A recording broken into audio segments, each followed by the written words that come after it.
தானியங்களில் உளுந்து பல சத்துக்கள் நிறைந்தது. உடல் வலியை போக்கி பலம் சேர்க்க வல்லது. குழந்தை பெற்ற தாய்மார்கள், கர்ப்பிணி பெண்கள், பூப்பெய்திய பெண் பிள்ளைகள் போன்றவர்களும் மாதவிடாய் காலத்தில் பெண்களும் இந்த உளுத்தங்களி செய்து சாப்பிட்டால் உடல் பலவீனத்தை போக்கி பலம் சேர்ப்பதுடன் உடல் வலியையும் போக்கக்கூடியது.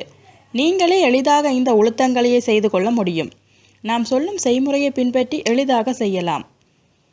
உளுத்தங்களி செய்ய தேவையான பொருட்கள்: கருப்பு உளுத்தம்மா 1 கப், சிவப்பு பச்சை அரிசிமா 1 கப், தேங்காய்பால் 1 கப், உப்பு தேவையான அளவு, நல்லெண்ணெய் 5 டேபிள் ஸ்பூன்.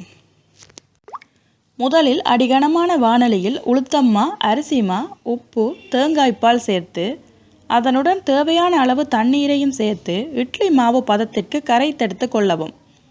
பிறகு அடுப்பில் வைத்து கைவிடாமல் கிளற வேண்டும். அடுப்பை மிதமான தீயில் வைத்திருத்தல் அவசியம். கரைசல் நன்றாக திரண்டு கெட்டியாக வந்ததும் நல்லெண்ணெயை விட்டு கிளறி இறக்கி வையுங்கள். இதற்கு ஜீனி போட்டு சாப்பிட்டாலும் சுவையாக இருக்கும். குழந்தைகள் இதை விரும்பி சாப்பிடுவார்கள். பெரியவர்கள் இதற்கு இட்லி பொடியை சேர்த்தும் சாப்பிடலாம். மேலும் இதுபோன்ற ஆரோக்கியமான சமையல் குறிப்புகளை அறிந்து கொள்ள சேனலை சப்ஸ்கிரைப் பண்ணுங்க. தேங்க்யூ.